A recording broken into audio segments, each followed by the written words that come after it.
Hey, what's up guys? Today we're looking at rates and ratios. Let's start with ratios. So a ratio, we use ratios to compare two quantities by division. So two things by using division. And ratios can be written in a few ways. One way is A to B, where A is one thing and B is the other, and you're comparing them divided by division. The other way is A colon B. It's still said the same way, A to B, but it's just written with a colon there. And then the other way is A over B. And B can't be 0 because we can't divide by 0. So one way to look at it is if we have in your classroom or a classroom, we have one faculty member, the teacher, and 27 students. If someone asked you the ratio from faculty to students, you could write it as 1 to 27, 1 colon 27, or 1 to 27, or 1 over 27. One teacher per 27 students. And those are the three ways to write it. Also, it makes a difference whether they say teacher to students or students to faculty, or teacher to students or students to teacher, because here if they say students to teacher, you would have to say 27 to 1, or 27 to 1, or 27 over 1. So make sure to pay attention to that. Also, let's say on a bigger classroom there's 3 teachers for 36. So teachers and students. So if they want, what's the teacher to student ratio? You got 3 to 36. Now, one thing to remember, we could have written it the other ways, but I want to write it like this. It's good to reduce as far as you can. So here, we can divide both sides by 3, so the real ratio would be 1 to 12. So there's one teacher per 12 students. So that's really about it with ratios. Let's go ahead and look at rates.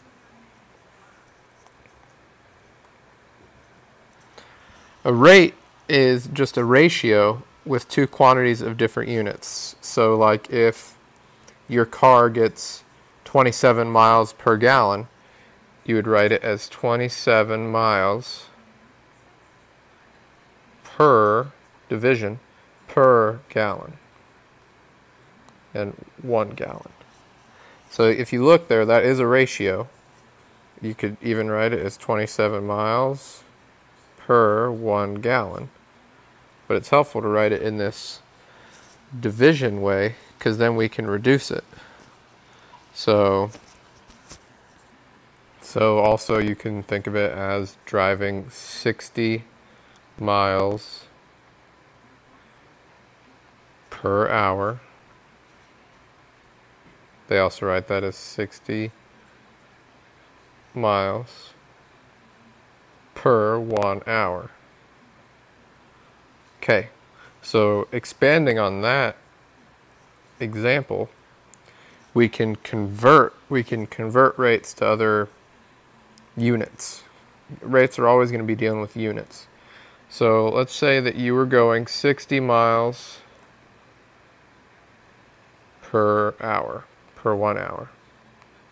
Remember, when you hear per, think division. Think division when you hear per. Like when you're reading a word problem and you see something something per something something, think division. Now here, let's say that we wanted to know how many miles we went per minute. The way we do that is we're going to multiply it by a conversion factor. So we're going to multiply it by something right here. And that one key thing to think about is dividing out. So we want to multiply it by something and get 60 miles per, and then something minutes, because we're converting this to minutes. So if you notice, the miles is still up top, but the hours are gone and minutes are now on the bottom. So how would we get those hours to be gone? And the answer is the hours are on bottom here. So if we multiplied it by hours on top, the same hours, 1 hour, they would cancel. But this conversion factor over here has to be a true statement. So how many hours or how many minutes are in 1 hour? 60 minutes. So this is a true statement. There's 60 minutes per hour, or 1 hour per 60 minutes. Our hours cancel, and when we multiply straight across, we're left with 60 miles over 60 minutes. And to reduce that, we'd get 1 mile per 1 minute. So when you have to convert things, such as, actually let's do something like this. Let's say we got, let's just try a difficult example here. So let's say a plane is traveling at 18 feet per 2 seconds. So I would reduce that down to 9 feet per 1 second. And we want to figure out how much it is in miles per hour. So we want miles on top and hours on the bottom. So let's just go ahead and get hours on the bottom real quick. So let's see here. There's 60 seconds in 1 minute and then 60 minutes in 1 hour. So let's get this to 60 seconds. So let's multiply top and bottom by 60 real quick.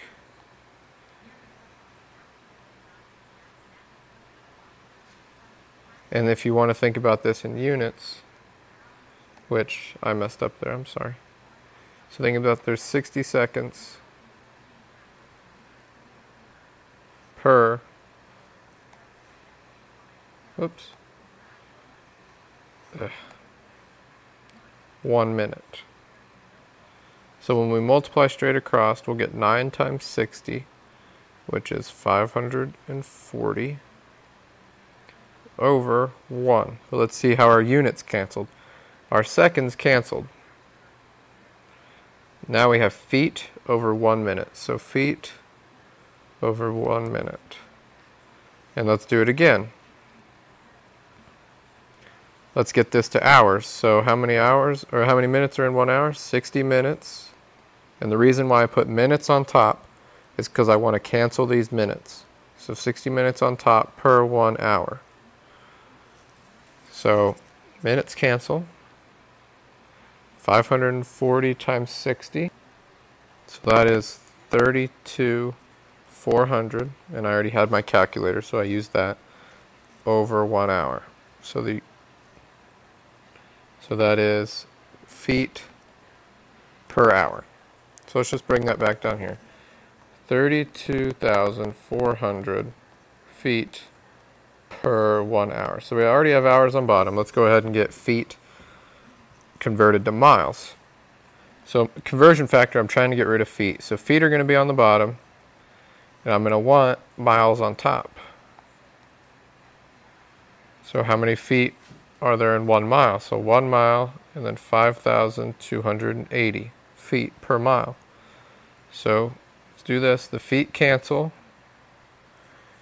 and then we're left with 32,400 miles per 5,280 hours, because that's what unit was left on the bottom. And now we can reduce this to be, and I'm going to round to the nearest tenth, so it's going to be 6.1 miles per 1 hour. So we can just write that as 6.1 mph, miles per hour. So our model airplane, not sure if I said model airplane to start, because definitely a large airplane will not go 6.1 miles per hour, but our model airplane will go 6.1 miles per hour, and that is the steps we use to get there. A lot of steps, not too bad of arithmetic, but as you can see, that's how we're going to use rates in conversion factors and ratios when dealing with this. And there's a lot of good applications for this. So leave a comment or a request for some more videos, maybe some real world examples, and check back because I'll be putting more up. And thanks for watching.